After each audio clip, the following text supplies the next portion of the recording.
Pozdravljeni. Mnogi navdušenci menijo, da Američanov Formula 1 sploh ne zanima. A po drugi strani smo imeli kar ogromno dirk za veliko nagrado tu v Združenih državah, kakšenkrat celo 2 na sezono. In prvikrat so v Združenih državah kot zanimivost imeli dirko, ki se je imenovala Velika nagrada Grand Prix 1908. leta, a nima veze s Formulo 1. In kar nekaj lokacij je bilo v Združenih državah, kjer smo imeli Formulo 1. Sebring, Riverside, Watkins Glen, Detroit, Phoenix, Dallas, Las Vegas, celo Indianapolis v 2 različnih izvedbah.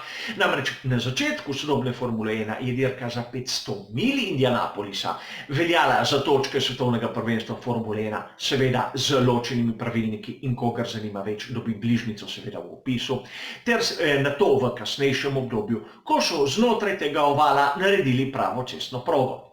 Nazadnje smo pristali v Austinu, kjer je že nekaj let dirka za veliko nagrado Združenih držav.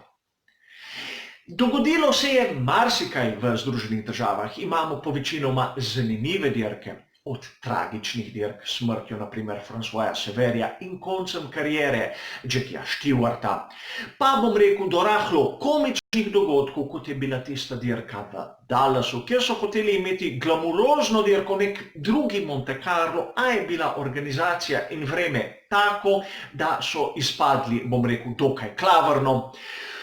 Do tiste zadnje zmage zaenkrat Kimija Räikkönena v lanski sezoni. Ne smemo pa niti mimo tistega, bom rekel, že malo sramotnega dogodka v Indianapolisu, ko so bolidi s pneumatikami Michelin enostavno po ogrevalnem krogu zapeljali v bokse.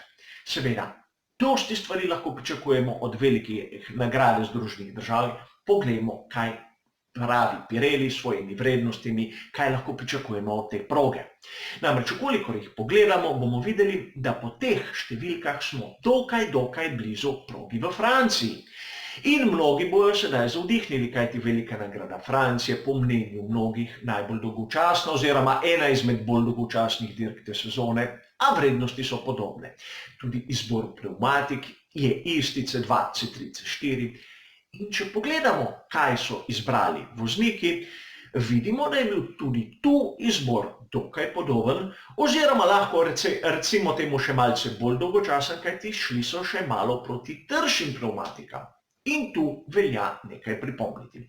Ukolikor natančno pogledate, vidite, da so pri mnogih ekipah izbrali, saj pri, bom rekel, 2 mešanicah tisti asimetrični izbor. Namreč en voznik ima en komplet pneumatik hard več, drugi voznik ima tiste medium en komplet več. To se pravi, v enem poskusu na prostih treningih bosta šla oba istočasno na progo, eden s hard, eden s medium, in bojo primerjali rezultate. No, to pri Ferrariju zgleda, da ne bo tako. Namreč imajo enega voznika s kompletom hard več, drugega voznika s kompletom soft več.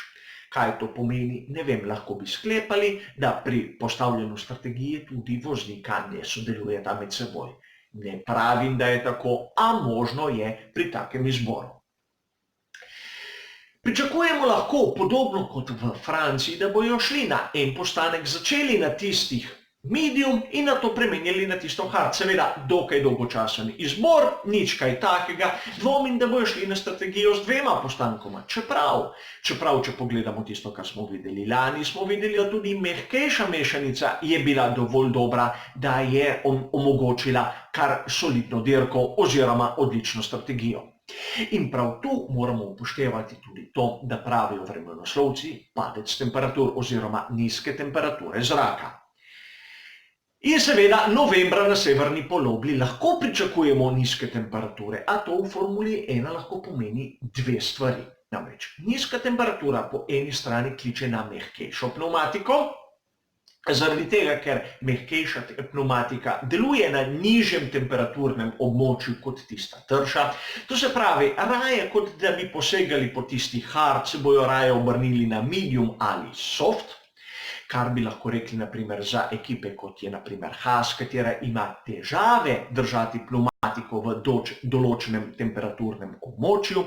Po drugi strani, druge ekipe bi lahko spremenile nastavitve tako, da bojo bolj ogrevale pneumatike. In tu bi lahko rekli, Mercedes je bolid, ki ima tako lastnost, da bi si lahko to privoščil. A to bomo vse videli v prostih treningih in seveda na kvalifikacijah. To so možne stvari, ki jih vidimo danes s papirja, brez da so bolidi sploh še zapeljali na progo.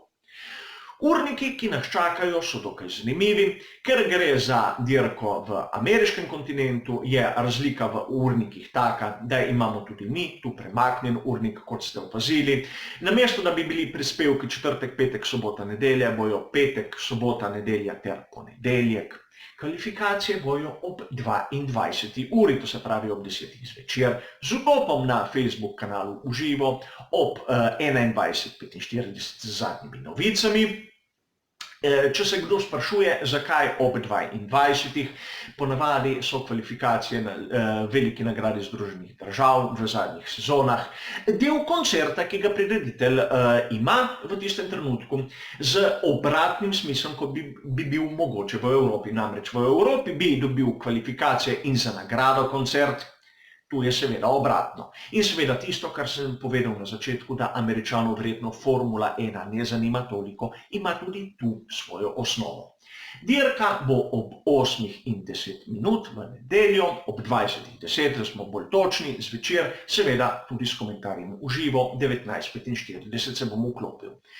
Predtem bojo seveda tisti običajni prispevki, kjer boste izvedeli vse podrobnosti in moja videnja o dogajanju. Hvala za vašo pozornost ter nasvidenje.